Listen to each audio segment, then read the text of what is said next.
អ្នកនរគ្នាស្វាគមន៍មកជួបគ្នាម្ដងទៀតហើយហើយក៏សូមអធិស្ឋានម្ដងទៀតដែរព្រោះតែ admin មកដូរ content ទៀតហើយស្គាល់ខ្លួនឯងអត់ច្បាស់តែគឺថាដូរម្ដងនេះប្រហែលជាលើកចុងក្រោយហើយដោយសារតែ admin ព្យាយាមរកអីដែលងាយៗមកធ្វើនោះគឺនិយាយរឿងខ្មោចហើយនឹងសម្រាយភាពយន្តឬក៏ anime ប្រភេទ thriller horror ភ័យរន្ធត់អញ្ចឹងសង្ឃឹមថាអ្នកនរគ្នាជួយគ្រប់គ្រង admin ផងចាហើយយប់នេះក៏មានរឿងចំនួន2មកនិយាយឲ្យអ្នកទាំងអស់គ្នាបានស្ដាប់ចង់ដឹងថារឿងអីគេសូមចេញទៅស្ដាប់ទាំងអស់គ្នាចាអរគុណច្រើន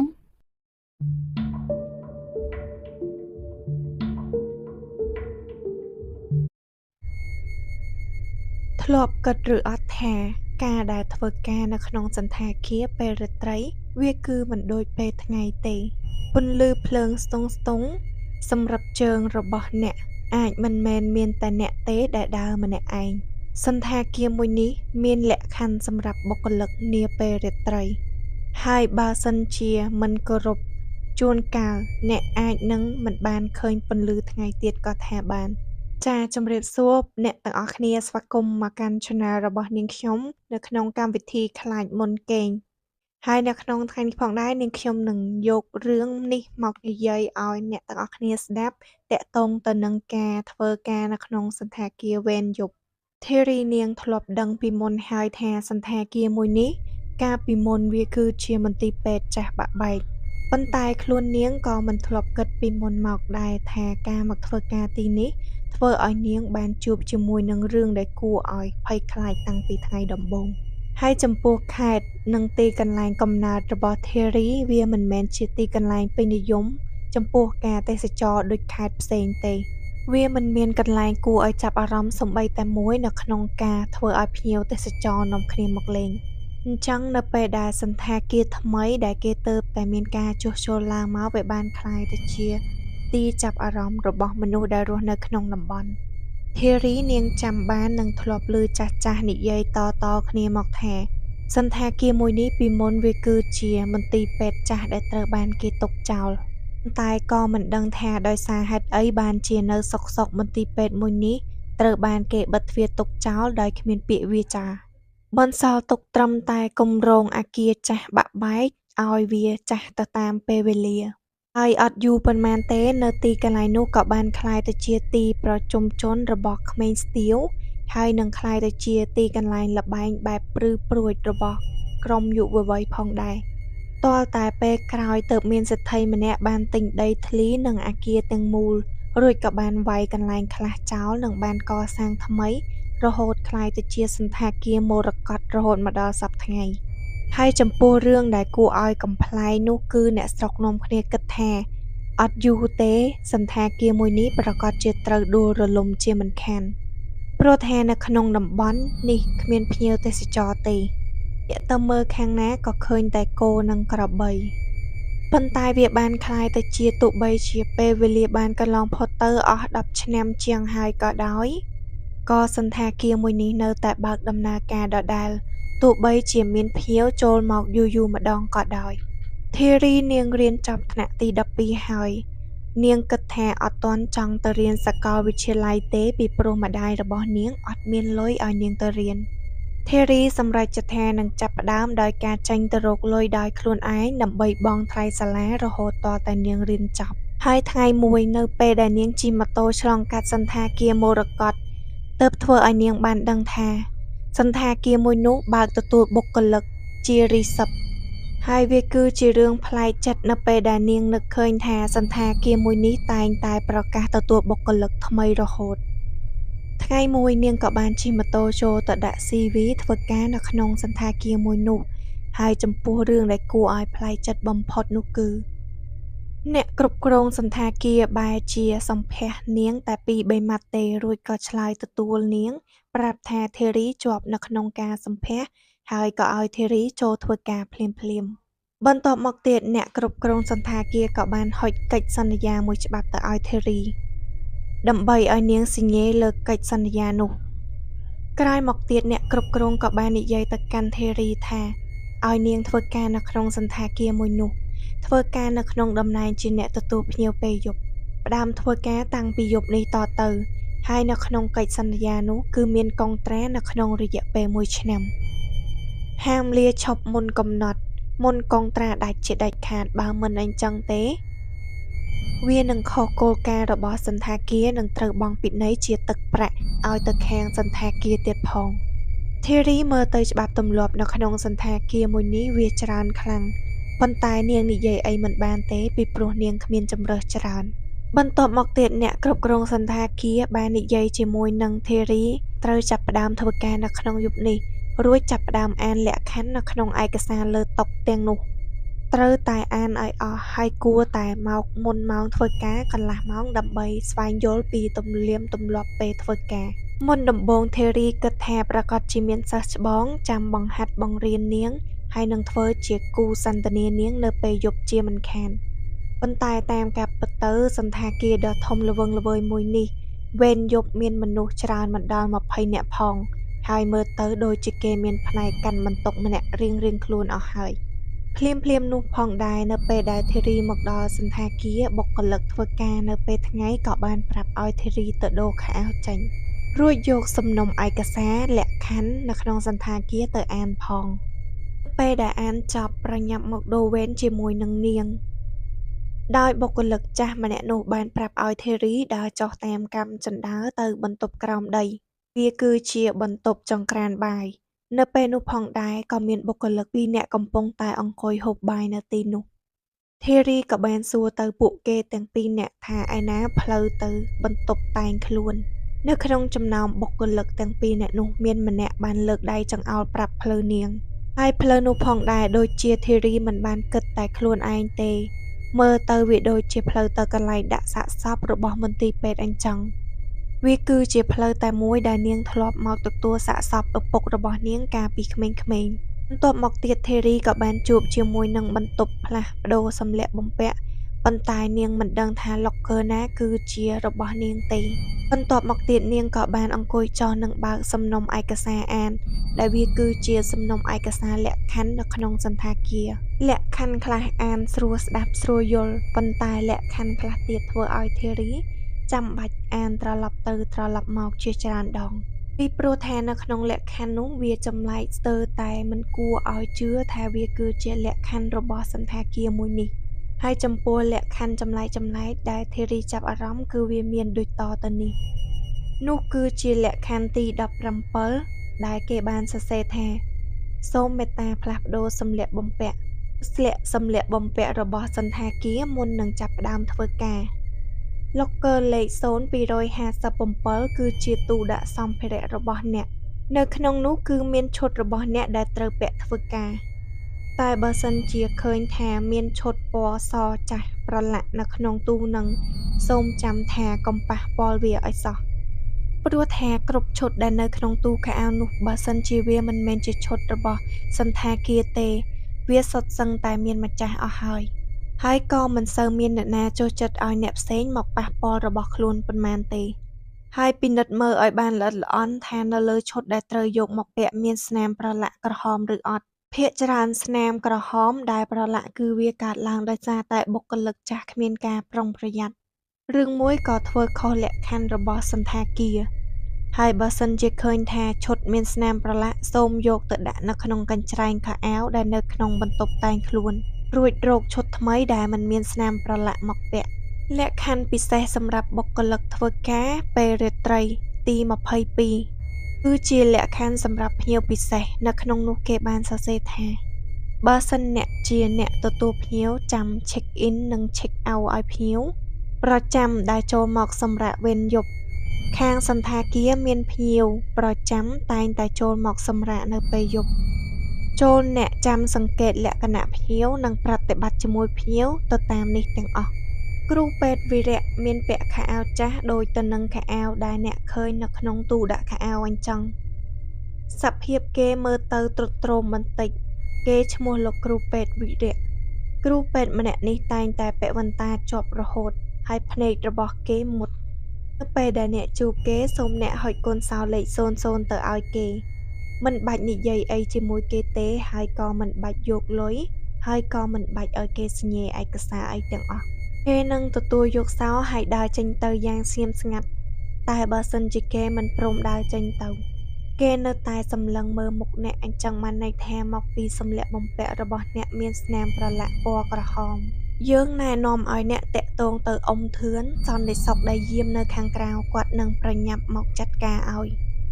ក្នុងអំឡុងពេលរងចាំសូមអ្នកឈរនៅឲ្យឆ្ងាយពីលោកគ្រូវីរៈឲ្យខ្លាំងជាទីបំផុតហើយហាមមើលភ្នែករបស់គេមិនអាចឆ្លងកាត់ឬរំលងតុទទួលភ្ញៀវនឹងបានទេប៉ុន្តែដៃរបស់គេវែងគ្រាន់អាចនៅក្នុងការលូកមកកញ្ឆក់ខ្លួនរបស់អ្នកបានភ្ញៀវបន្ទាប់គឺជាគ្រូពេទ្យស្រីម្នាក់ដែលរុញរទេះជនពិការដែលគ្មានមនុស្សអង្គុយបើសិនជាជួបភ្ញៀវម្នាក់នេះហាមសួររាក់ទាក់គេឲ្យសោះចូលអ្នកឈរឲ្យឆ្ងាយជាទីបំផុតហើយដកដង្ហើមតិចថ្នមនាងនឹងមិនចាប់អារម្មណ៍អ្នកទេបើសិនជាអ្នករក្សាភាពស្ងៀមស្ងាត់បាន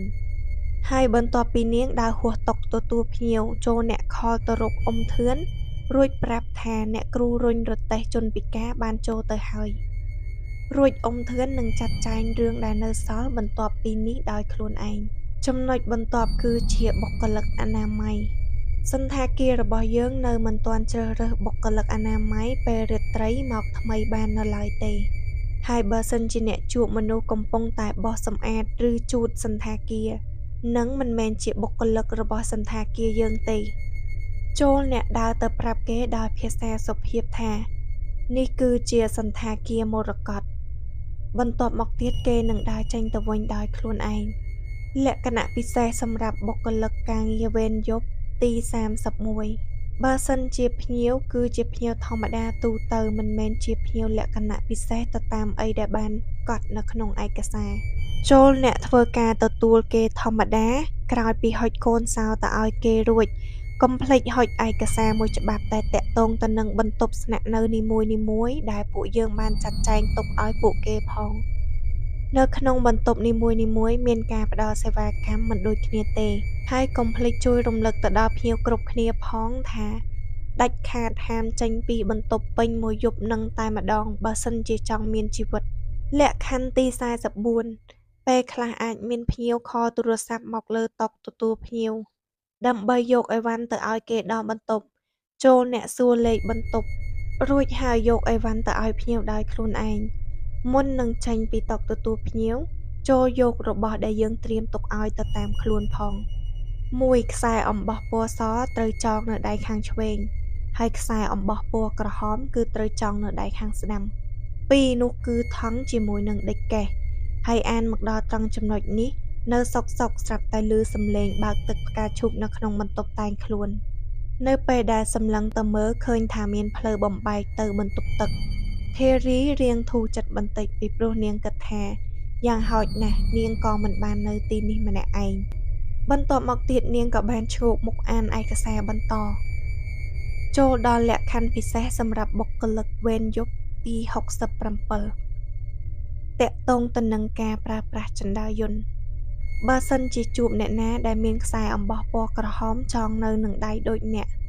ចូលអ្នកប្រយ័ត្នខ្លួនផងកុំឡើងជិះជណ្ដើរយន្តទៅជាមួយនឹងមនុស្សម្នាក់នឹងដាច់ខាតឲ្យគេចូលជណ្ដើរយន្តមុនអ្នកបើសិនជាអ្នកជួបគេកំពុងតែឈរចុចហើយឈររងចាំជណ្ដើរយន្តនៅជាន់ណានៃអគារបន្ទាប់មកទៀតសូមអ្នកចាក់ចេញពីជណ្ដើរយន្តនឹងសិនរួចបានប្រាប់ឲ្យគេចូលទៅជិះជណ្ដើរយន្តនឹងមុនទោះបីជាគេព្យាយាមឲ្យអ្នកឡើងជិះជណ្ដើរយន្តជាមួយក៏ដោយចូលអ្នកឆ្លើយបដិសេធយ៉ាងម៉ឺងម៉ាត់ជាមួយគេហើយបើសិនជានៅក្នុងករណីដែលអ្នកកំពុងតែប្រើប្រាស់ជណ្ដើរយន្តរួចជណ្ដើរយន្តស្រាប់តែទៅឈប់និងបើកទ្វារនៅកន្លែងដែលងងឹតយើងណែនាំថាកុំចេញពីជណ្ដើរយន្តដាច់ខាតពីព្រោះថាជាន់នោះយើងបានបិទហើយបើសិនជានៅក្នុងអំឡុងពេលនោះមានឮសំឡេងស្រែករវើរវាយហើយនឹងសំឡេងសម្រាប់ជើងមនុស្សដើររត់តម្រង់មករកជណ្ដើរយន្តចូលអ្នកថយក្រោយទៅកັບនឹងជញ្ជាំងជណ្ដើរយន្តឲ្យបានខ្លាំងជាទីបំផុតរួចរងចាំទាល់តែទ្វារជណ្ដើរយន្តបិទដោយខ្លួនឯងលក្ខខណ្ឌទី74ក្នុងអំឡុងពេលដែលអ្នកដើរតាមជាន់អគារនីមួយៗអ្នកអាចនឹងជួបអ្នកមានរបួសធ្ងន់រាប់ចាប់តាំងពីរបួសតិចតួចរហូតដល់ដាច់ក្បាលផងក៏មានទាំងអស់នេះមិនមែនជាភ្ញៀវរបស់យើងទេប៉ុន្តែគឺជាភ្ញៀវចាស់មុននឹងមានការសាងសង់អគារមួយនេះឡើងមកហើយបើសិនជាពួកគេមករញ៉េរញ៉ៃជាមួយអ្នក ហាមសម្ដែងអារម្មណ៍ភ័យខ្លាចភ្ញាក់ផ្អើលចូលធ្វើខ្លួនឲ្យស្ងៀមស្ងាត់ជាទីបំផុតរួចប្រាប់ពួកគេដោយសុភាពរាបសារថាទៅរកគ្រូវីរៈនៅក្នុងបន្ទប់00រួចពួកគេនឹងមិនមករំខានអ្នកទៀតទេលក្ខខណ្ឌទី77បើសិនជានៅតាមផ្លូវមានឮសំឡេងស្រែកហៅឈ្មោះរបស់អ្នកប្រាប់ថាខ្លួនឯងគឺជាភ្ញៀវនៅក្នុងសន្តាគារមួយនេះរឿងមួយក៏សុំជំនួយក៏ដោយកុំងាកទៅតាមសំឡេងនោះរឿងមួយក៏ឆ្លើយតបជាមួយនឹងពួកគេពីព្រោះថាពួកមួយក្រុមនឹងមិនមែនជាភ្ញៀវរបស់សន្តាគារយើងទេហើយទោះបីជាពួកគេជាភ្ញៀវពិតប្រាកដរបស់សន្តាគារយើងក៏ដោយបើសិនជាពួកគេបំពានច្បាប់ហ៊ានចេញមកខាងក្រៅបន្ទប់នាពេលយប់ពួកយើងក៏មិនអាចជួយអីគេបានទេចូលអ្នកនៅឲ្យស្ងៀមបើសិនជាអ្នកមិនចង់ឲ្យសម្លៀកបំពាក់របស់អ្នកប្រឡាក់ស្នាមពណ៌ក្រហមដូចនៅក្នុងទូខាងសន្តាគារមិនទទួលខុសត្រូវឬសំណងអីទាំងអស់ពីព្រោះថាអ្នកមិនបានធ្វើខ្លួនទៅតាមច្បាប់និងលក្ខខណ្ឌរបស់យើងប្រាប់យើងរីករាយណាស់ដែលបានធ្វើការជាមួយអ្នកហើយសង្ឃឹមថាអ្នកនឹងសប្បាយចិត្តនៅក្នុងការធ្វើការងារនៅក្នុងសន្តាគារមួយនេះហើយពួកយើងសង្ឃឹមថាអ្នកនឹងក្លាយទៅជាចំណែកមួយនៃក្រុមគ្រួសារមរកតរបស់យើងជាយូរអង្វែងគំនិតដំបូងគេបង្អស់របស់ធីរីបន្ទាប់ពីនាងអានលក្ខខណ្ឌទាំងអស់នេះចប់នាងគិតថាមនុស្សនៅទីនេះប្រហែលជាឈួតអស់ហើយរឿងមួយវាគឺជាការលោលែងត្រង់ត្រេកធំប៉ុន្តែធីរីបាននឹកឃើញកិច្ចសន្យាដែលអ្នកគ្រប់គ្រងសន្តាគារឲ្យនាងសញ្ញេមុននឹងនាងចូលធ្វើការនៅទីនេះថាហាមលាឈប់មុនគម្រប់1ឆ្នាំបើមិនអញ្ចឹងទេនាងនឹងត្រូវបង់លុយទៅឲ្យខាងសន្តាគារធីរីដកដង្ហើមធំដោយភាពរុញរាហើយនាងគិតថាបើសិនជានៅទីនេះមានខ្មោចពិតមែនវាពិតជាគួរឲ្យខ្លាចខ្លាំងណាស់តើអ្នកណាអាចធ្វើការនៅកន្លែងឆ្កួតបែបនេះបានធីរីបានចុចទូរស័ព្ទរបស់នាងមើលម៉ោងហើយឃើញថាពេលនេះម៉ោង9យប់ហើយនាងបានស្រែកយំចេញមកជាមួយនឹងភាពភ្ញាក់ផ្អើលរួចក៏បានទៅបើកទូខោអាវរបស់នាងហើយវាគឺជាចង្វាក់តែមួយនៅពេលនោះផងដែរទឹកផ្កាឈូកវាក៏បានឈប់ហូរជាមួយនឹងសំឡេងមូលក្បាលរមណីបិទបន្ទាប់មកទៀតវាគឺជាអីដែលធីរីមិនធ្លាប់គិតថានាងនឹងបានឃើញនោះគឺជារទេះរុញរបស់ជនពិការដែលកំពុងតែដំណើរការដោយខ្លួនឯងយឺតចេញពីបន្ទប់ងូតទឹកធីរីភ្ញាក់ផ្អើលខ្លាំងមុននឹងនាងងាកដើរទៅមើលក្នុងបន្ទប់ងូតទឹកពីព្រោះនាងខ្លាចថាមានម្ចាស់រទេះអាចនឹងដួលនៅក្នុងបន្ទប់ទឹកនោះតែវាបានคล้ายទៅជានៅក្នុងបន្ទប់ទឹកនោះគ្មានមនុស្សសំបីតែម្នាក់សំបីតែនៅនឹងការ៉ូក៏គ្មានស្នាមទឹកដូចគ្នាបន្ទាប់មកទៀតនាងគិតថារឿងទាំងអស់ហ្នឹងវាគឺជាអីគេប៉ុន្តែគ្រាន់តែគិតមិនទាន់ផុតផងនៅសុករទេះរុញដែលគ្មានមនុស្សស្រាប់តែបែរមុខមករកនាងភ្លាមធីរីភ្ញាក់ផ្អើលខ្លាំងនាងក៏ប្រញាប់រត់ចេញពីបន្ទប់តែងខ្លួននោះទម្រាំនឹងដឹងខ្លួនម្ដងទៀតគឺនាងបានមកដល់តុទទួលភ្ញៀវបាត់ហើយម៉ោងនៅលើអេក្រង់ទូរស័ព្ទរបស់នាងពេលនេះគឺម៉ោង 9:08 នាទីយប់ហើយបុគ្គលិកដែលជាសិស្សច្បងគេបានត្រឡប់ទៅផ្ទះវិញអស់ហើយមុននឹងនាងងើបមុខមកម្ដងទៀតនាងបានជួបជាមួយនឹងភ្ញៀវប្រចាំដំបូងគេបង្អស់ដែលមកឈរនៅនឹងមុខទទួលភ្ញៀវហើយមនុស្សម្នាក់នោះធ្វើឲ្យនាងភ្ញាក់ផ្អើលស្ទើរតែធ្លីបេះដូងចេញមកខាងក្រៅបុរសម្នាក់នោះពាក់អាវគ្រូពេទ្យវ៉ិនតាធំស្បែកស្លេកស្លាំងទឹកមុខដូចអត់បានដេកអស់រយៈពេលជាច្រើនឆ្នាំហើយភ្ញៀវដំបូងគេនៅក្នុងយប់នេះវាគឺជាភ្ញៀវពិសេសទៀតផងនោះគឺជាលោកគ្រូវីរៈនឹងឯងដែលកំពុងតែសម្លឹងមើលមុខធីរីមិនដាក់ភ្នែកទោះបីជាគេនៅខាងក្រៅតុទទួលភ្ញៀវក៏ដោយប៉ុន្តែនាងមានអារម្មណ៍ថានៅក្នុងសន្តាគារមួយនេះគឺមានតែនាងជាមួយនឹងគ្រូពេទ្យតែប៉ុណ្ណោះធីរីចាំបានថានាងត្រូវយកកូនសោលេខ00ទៅឲ្យភ្ញៀវដោយមិនបាច់និយាយអីជាមួយគេទេដៃរបស់នាងទាំងពីរស្រវេស្រវារកកូនសោដែលត្រូវបានគេព្យួរទុកនៅនឹងជញ្ជាំងនៅក្នុងហួរក្បាលរបស់នាងគិតត្រឡប់ទៅត្រឡប់មកថាបុរសម្នាក់នេះមិនមែនជាមនុស្សដូចនាងទេនៅពេលដែលអារម្មណ៍នាងបែកសមាធិធ្វើឲ្យការដែលនាងធ្វើអីមួយវាប្រើប្រាស់ពេលវេលាយូរជាងរាល់ដងតែទីបំផុតកូនសោក៏ត្រូវបានរកឃើញក្មេងស្រីបានដកដង្ហើមធំ មុននឹងនាងបានងាកយកកូនសោទៅឲ្យភ្ញៀវដោយមិនបាននិយាយអីនាងធ្វើតាមលក្ខខណ្ឌគ្រប់យ៉ាងនាងជឿជាក់ថាបែបនេះប៉ុន្តែហេតុអីបានជាបុរសម្នាក់នេះនៅតែឈរសម្លឹងមុខនាងដដែលធារីញ័រអស់ទាំងខ្លួនភ័យឡើងបែកញើសនៅជុំវិញខ្លួនរបស់នាងស្រាប់តែត្រជាក់ឡើងពេលឃើញគ្រូពេទ្យវីរៈម្នាក់នេះឈរសម្លឹងមើលមុខនាងដូចមានគំនុំតាំងពីអង្កលភ្នែករបស់គេធ្វើឲ្យក្មេងស្រីទន់ជើងដួលទៅនឹងការ៉ូហើយក៏បានលើកដៃសំពះរួចនិយាយថាចាំខ្ញុំធ្វើបុណ្យទៅឲ្យតែពេលនោះផងដែរធីរីភ័យស្ទើរតែលួសប្រលឹងពីព្រោះនាងបានឃើញស្នាមប្រឡាក់ឈាមនៅនឹងសម្ពុតរបស់នាងគិតថាប្រហែលឈាមនោះជាប់នៅសម្ពុតខាងក្រោយរបស់នាងអត់បានមើលឲ្យល្អិតល្អន់ពីព្រោះនាងប្រញាប់តែងខ្លួនបន្ទាប់មកទៀតធីរីក៏បានខលទូរស័ព្ទលើតុសន្តាគារដើម្បីទៅប្រាប់អ៊ំធឿនដែលជាសន្តិសុខឲ្យមកជួយប៉ុន្តែបែរជាសំឡេងនៅក្នុងខ្សែទូរស័ព្ទនោះវាគឺជាសំឡេងស្រែករវើរវាយសំឡេងសើចសំឡេងយំស្រែកយ៉ាងវេទនារហូតធ្វើឲ្យនាងបោះទូរស័ព្ទចោលមុននឹងនាងបានងើបមុខឡើងមកម្ដងទៀតហើយបានឃើញថាគ្រូពេទ្យបានផ្លាស់ប្ដូររូបរាងពីមុខស្លេកស្លាំងរបស់គេនៅពេលនេះវាសល់ត្រឹមតែស្បែកដណ្ដប់ឆ្អឹងនិងមានបញ្ចេញពន្លឺពីខាងក្រោយខ្លួនគេពោពេញទៅដោយវិញ្ញាណជាច្រើនមករុំព័ទ្ធនៅជុំវិញតុទទួលភ្ញៀវហើយរឿងអីដែលធ្វើឲ្យធីរីខ្លាចបំផុតនោះគឺវិញ្ញាណនីមួយៗសុទ្ធតែស្លៀកសម្លៀកបំពាក់ជាបុគ្គលិកទទួលភ្ញៀវដូចនាងទាំងអស់ពេលនេះធីរីចាប់ផ្ដើមយល់ហើយថាហេតុអីបានជាទីនេះផ្លាស់ប្ដូរបុគ្គលិកថ្មីរហូតហើយធីរីសង្ឃឹមថាវិញ្ញាណទាំងអស់នឹងអត់អាចចូលមកខាងក្រោយតុទទួលភ្ញៀវបានដោយទៅនឹងអីដែលអ្នកគ្រប់គ្រងបានប្រាប់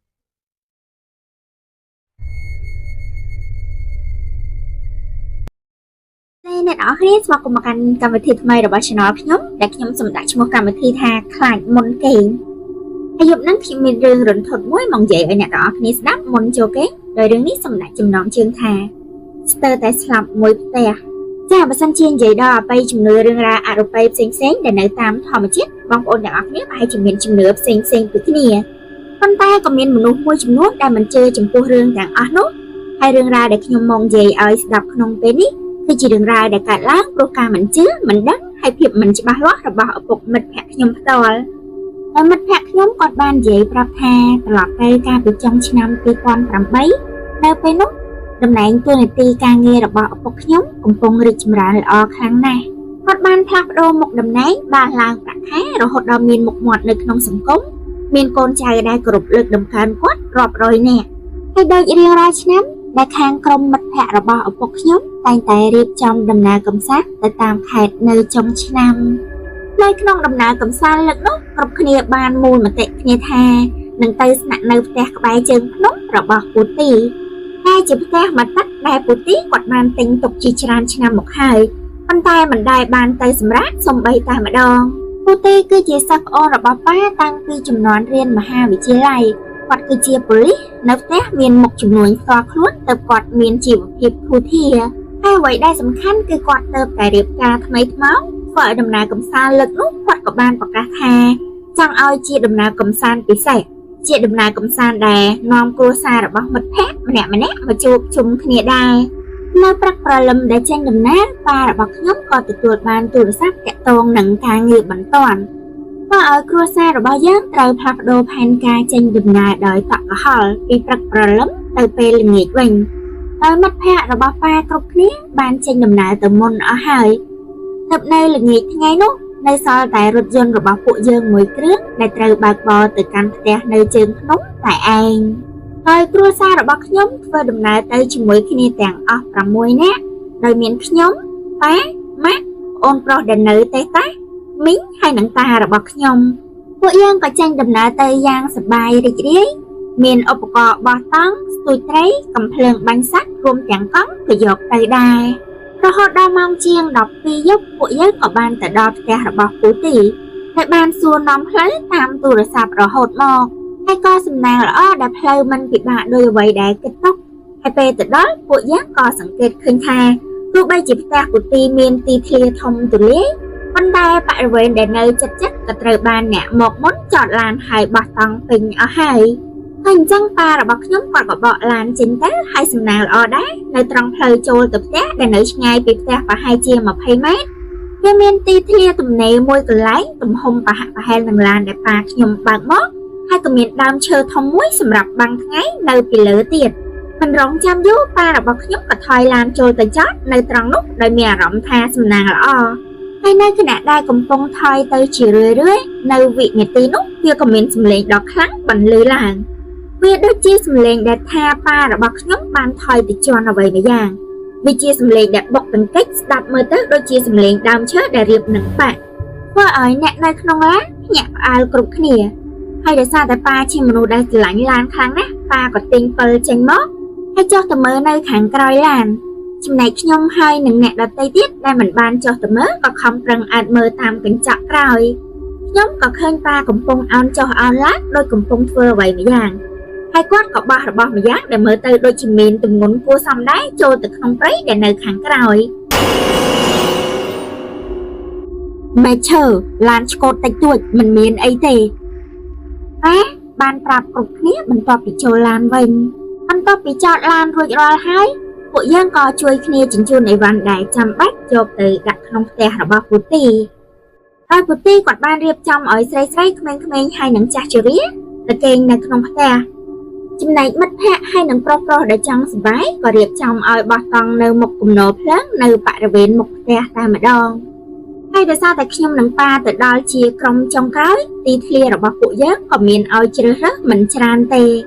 ខ្ញុំនិងប៉ាក៏ជ្រើសរើសបោះតង់នៅកន្លែងដែលចូលទៅក្នុងបំផុតដោយខាងក្រោយជាប់នឹងព្រៃហើយវាក៏គួរឲ្យព្រឺសម្បុរដែរ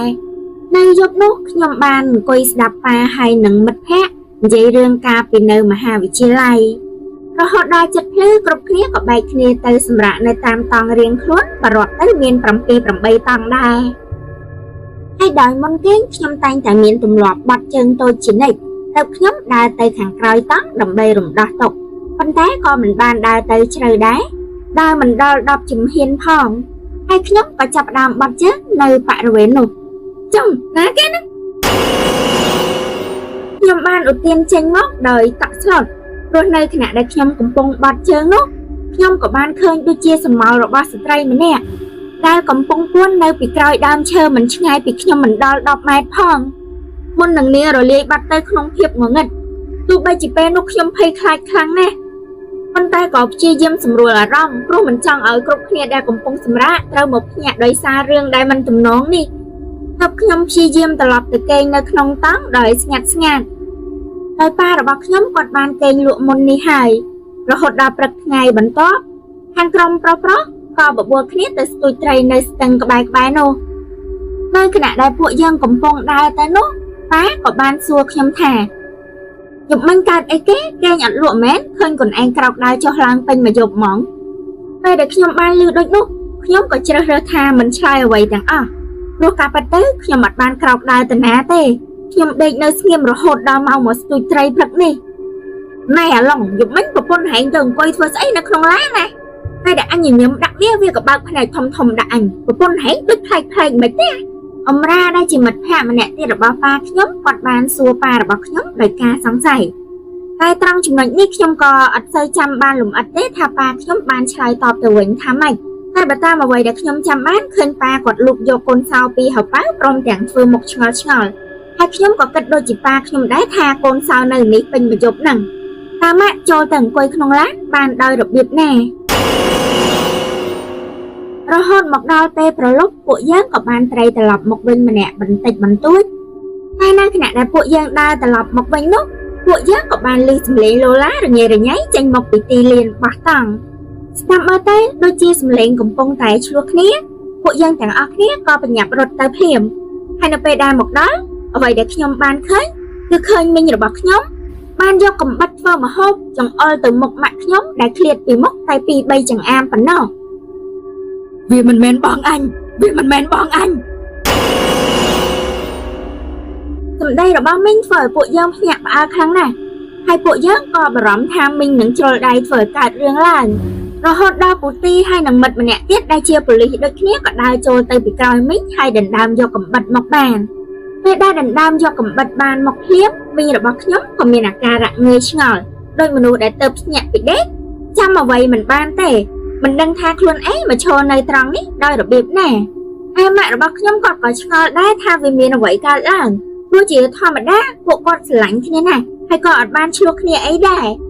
តែមុននឹងកើតហេតុនោះម៉ាក់បានប្រើមីងឲ្យទៅយកអីវ៉ាន់នៅគូតឡានហើយពេលដែលដើរត្រឡប់មកវិញទឹកមុខនិងកែវភ្នែករបស់មីងក៏បានផ្លាស់ប្ដូរ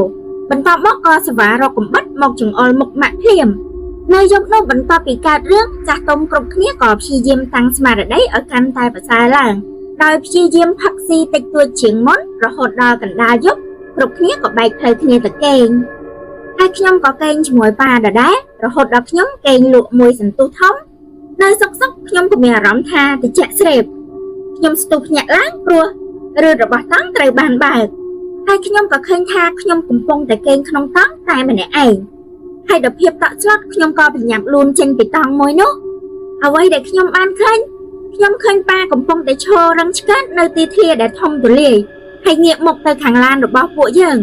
ហើយខ្ញុំដែលមើលប៉ាពីខាងក្រោយក៏ឃើញប៉ាចាប់ផ្ដើមលើកដៃឡើងមកហើយច្បាច់ករបស់ខ្លួនឯងនៅក្នុងវិនាទីនោះខ្ញុំក៏តក់ស្លុតធ្វើអ្វីមិនត្រូវបានតែឈរមើលរូបភាពដ៏រន្ធត់គួរឲ្យខ្លាចបែបនោះជាច្រើនវិនាទីរហូតដល់ប៉ាចាប់ផ្ដើមងាកមករកខ្ញុំយឺតខ្ញុំឃើញផ្ទៃមុខរបស់ប៉ាវាចវែភ្នែកឆ្លើសផ្អោងហើយគាត់ដូចជាព្យាយាមចង់និយាយអ្វីមួយយ៉ាងជួយប៉ាផងនៅក្នុងវិនាទីនោះពួកម៉ារបស់ប៉ាខ្ញុំក៏ភ្ញាក់ឡើងល្មមហើយក៏បញ្ញាប់ចូលទៅជួយប៉ាខ្ញុំភ្លាមតែប៉ាខ្ញុំនៅមានស្មារតីល្អទាំងអស់គ្រាន់តែគ្រប់គ្រងខ្លួនឯងមិនបានពួកយើងគ្រប់គ្នាសុទ្ធតែឆ្ងល់រហូតដល់ហេតុការណ៍ស្ងប់ស្ងាត់ក៏នៅតែគ្មាននរណាដឹងថាវាមានអ្វីកើតឡើងឲ្យប្រកាសទៅមើលព្រឹកឡើងអញត្រឡប់ទៅវិញហើយប៉ារបស់ខ្ញុំបានប្រាប់មិត្តភក្តិដែលកំពុងអង្គុយជាមួយគ្នារហូតដល់ព្រឹកឡើងពួកយើងដែលដេកភ្ញាក់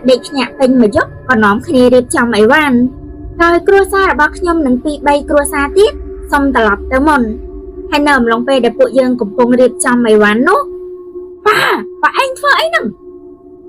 សម្លេងប៉ារបស់ខ្ញុំបានស្រែកឡើងដោយរូបភាពដែលខ្ញុំឃើញគឺឃើញតាដែលកំពុងរៀបចំអីវ៉ាន់នៅគូតឡានបានលើកកំភ្លើងដែលទុកប្រើបាញ់សัตว์ឡើងមកជុំទៅបរិវេណក្បាលរបស់ប៉ាខ្ញុំបន្ទាប់មកគាត់ក៏មានទឹកមុខឆ្ងល់ហើយបែរកំភ្លើងទៅខាងផ្សេងហើយពីរៀបចំអីវ៉ាន់រួចរាល់ហើយពួកយើងក៏បញ្ញាប់ធ្វើដំណើរត្រឡប់ទៅវិញភ្លាមតែមានឡានរបស់អមរាបើកតាមមកពីក្រោយដែរហើយសំឡេងទូរស័ព្ទរបស់ប៉ាក៏រលឡើងចំអាឡង់ហើយនាំគ្នាមកប្រហែលអ្នកឲ្យប្រកាសទៅហ៎ម្នាក់ស្រីដែលនៅពីក្រោយនោះជានរណាខ្ញុំដែលជាអ្នកលើកទូរស័ព្ទជំនួសក៏មានអារម្មណ៍ប្លែកព្រោះពេលដែលខ្ញុំងាកទៅមើលមិនឃើញមាននរណាដូចដែលអមរាប្រាប់ទេនៅល្ងាចថ្ងៃនោះពួកយើងក៏បានត្រឡប់មកដល់ផ្ទះនៅភ្នំពេញវិញហើយគ្រប់គ្នាក៏បែកគ្នាទៅសម្រាប់រៀងខ្លួនដោយមិនទាន់បាននិយាយគ្នាអីសោះ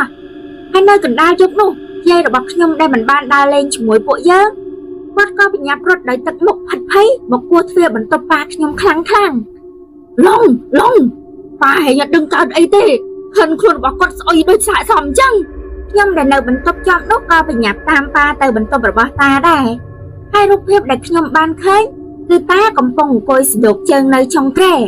ព្រមទាំងសម្លឹងមើលទៅខាងមុខមុននឹងស្រែកចេញមកជាសំឡេងមនុស្សស្រីហើយសន្លប់បាត់ទៅអុយចំម៉ាយអើយឪហែងម៉ាក់របស់ខ្ញុំដែលឈរចាប់ដៃជាមួយយាយនៅក្បែរនោះក៏ដល់ថ្នាក់ឧទានចេញមកដោយមិនដឹងខ្លួននៅយប់នោះពួកយើងក៏បញ្ញាប់នាំតាទៅមន្ទីរពេទ្យភ្លាមដោយគ្រូពេទ្យព្យាយាមពិនិត្យមើលជាច្រើនយ៉ាងជំងឺបេះដូងរើឡើងបាទប្រហែលជាត្រូវសម្រាប់មើលអាការៈមួយរយៈមិនដឹងថាគាត់បានតក់ស្លុតចំពោះរឿងអ្វីមកឬក៏អត់លោកគ្រូពេទ្យបាននិយាយជាមួយពួកយើងដែលឈរនៅខាងមុខបន្ទប់សង្គ្រោះបន្ទាន់ហើយពីពួកយើងត្រឡប់មកដល់ផ្ទះយាយគាត់ក៏យំរហូតគាត់ប្រាប់ថាគាត់បានឃើញផ្ទៃមុខរបស់តាជាមុខមនុស្សស្រីមុននឹងមានក្លិនស្អុយចេញពីខ្លួនរបស់តា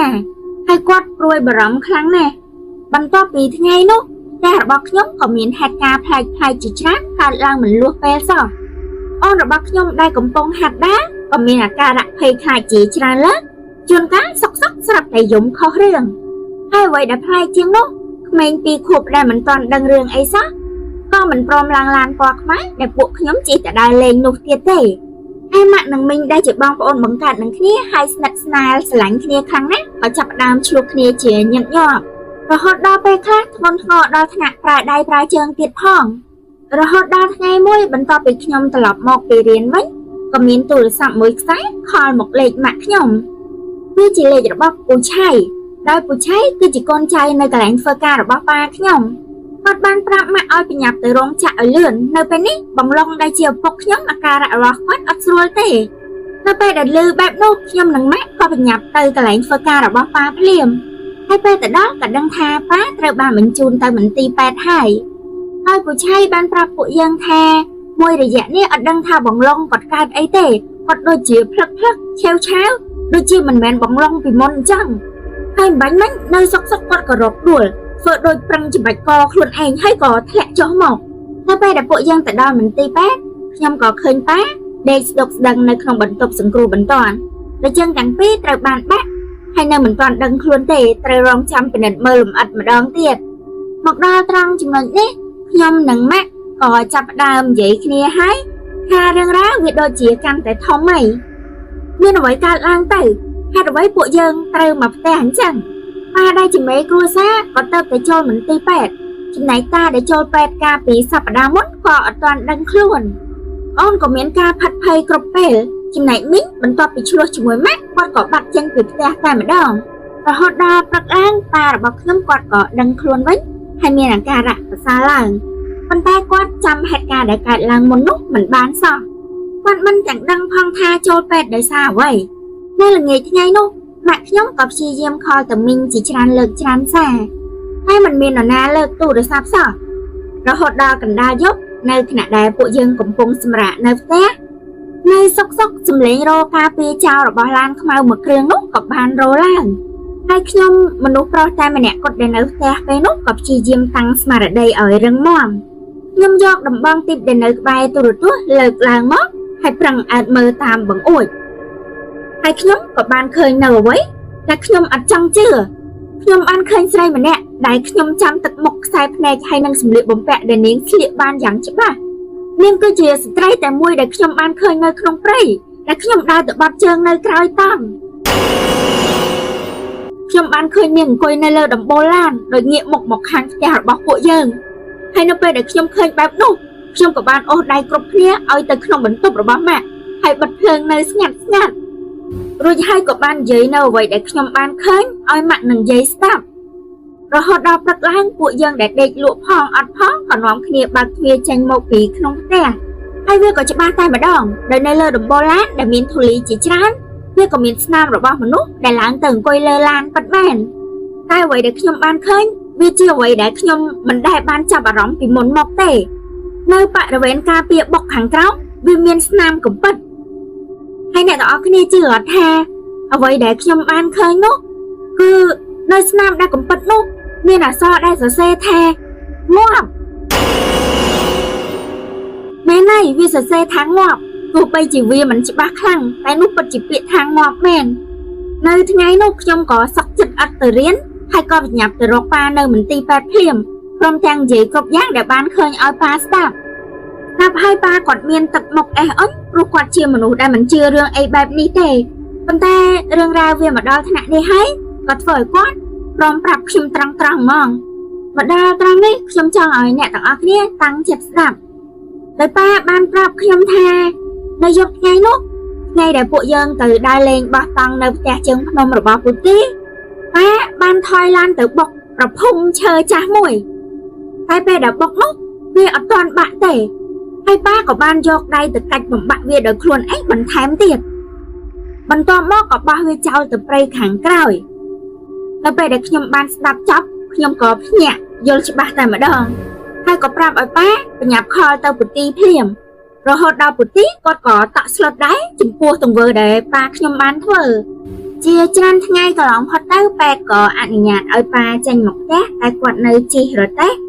ដោយនៅព្រឹកថ្ងៃបន្ទាប់ទៀតពូទីក៏សម្រេចចិត្តនាំពួកយើងទៅផ្ទះនៅជើងភ្នំភ្លាមហើយខ្ញុំទៅជាមួយប៉ាហើយនិងពូទីចំណែកម៉ាក់ត្រូវនៅមើលថែយាយនិងប្អូនព្រមទាំងទៅមើលតាជារៀងរាល់ថ្ងៃនៅពេលដែលពួកយើងបានធ្វើដំណើរទៅដល់ផ្ទះជើងភ្នំនៅពេលរសៀល ខាងកូនចៅប្រទេសក៏បាននិមន្តលោកមកធ្វើពិធីអ្វីម្យ៉ាងដោយឲ្យប៉ារបស់ខ្ញុំជាអ្នកសុំខមាទោសចំពោះអ្វីដែលបានកើតឡើងហើយក៏រៀបចំសាងសង់ប្រភពថ្មីឡើងមកឯឡើងពូទីក៏បានជូនពួកយើងមកផ្ទះវិញហើយយើងក៏ទទួលបានដំណឹងអាក្រក់នៅល្ងាចថ្ងៃនោះតែម្ដងគឺលោកតាមានអាការៈកាន់តែធ្ងន់ធ្ងរហើយគាត់ក៏ផុតដង្ហើមនៅអត្រាតម៉ោងប្រហែលជា12ជាងដោយអវយវៈគ្រឿងក្នុងរបស់គាត់លែងដំណើរការអស់ហើយនៅពេលដែលខ្ញុំមកគិតមើលម្ដងទៀតយប់ម៉ោងប្រហែល12ជាងវាប្រហាក់ប្រហែលគ្នាជាមួយនឹងម៉ោងដែលប៉ាខ្ញុំថយឡានទៅបុកប្រភពតែម្ដងនៅពេលដែលរៀបចំពិធីបុណ្យសពមីងរបស់ខ្ញុំក៏ត្រឡប់មកផ្ទះแล้วគាត់ក៏បាននិយាយឲ្យស្ដាប់ថានៅអំឡុងពេលនោះគាត់មានអារម្មណ៍ថាខ្លួនឯងដូចជាមនុស្សឈួតគាត់ចង់ធ្វើបាបគ្រប់គ្នាដែលនៅក្នុងផ្ទះគាត់ឃើញមុខពួកយើងជាមុខរបស់អ្នកដទៃរហូតដល់មានអារម្មណ៍ថាចាប់ផ្ដើមគ្រប់គ្រងខ្លួនឯងលែងបានទើបគាត់រត់ទៅរៀនធម៌នៅវត្តក្នុងព្រៃហើយគ្រប់ពេលដែលគាត់អង្គុយសមាធិគាត់នឹងបានឃើញមុខរបស់ស្ត្រីម្នាក់មកលងបន្លាចជាប្រចាំបន្ទាប់ពីរឿងនោះប៉ាខ្ញុំគាត់ចេះតែបន្ទោសខ្លួនឯងថាជាដើមហេតុនៅរឿងរ៉ាវទាំងអស់គាត់សោកស្ដាយដែលបានធ្វើនៅទង្វើឈួតបែបនោះហើយចាប់តាំងពីពេលនោះមកជើងរបស់គាត់ក៏មិនអាចដើរបានដោយប្រក្រតីទៀតទេបើសិនជាឈរយូរគាត់ត្រូវតែមានឈើច្រាត់ជួយទុករហូតឯមុខរបរការងារក៏ចាប់ផ្ដើមធ្លាក់ចុះជារឿយហើយចុងក្រោយខ្ញុំក៏ចង់ផ្ដាំផ្ញើថាបើមិនជឿទេកុំបំផ្លាញព្រោះចុងក្រោយហើយយើងក៏មិនដឹងថាអ្វីនឹងកើតឡើងផលកម្មដែលទទួលបានមកវិញវាមិនចំណេញទាល់តែសោះចាសម្រាប់រឿងរ៉ាវនេះមានតែប៉ុណ្្នឹងទេសូមអធិស្ឋានផងបើសិនជានិយាយទៅខ្វះខាតដោយសារតែនេះខ្ញុំអត់ចេះនិយាយធ្វើឲ្យគួរឲ្យខ្លាចទេនឹងព្យាយាមនៅវីដេអូក្រោយៗទៀតចាសូមអរគុណច្រើន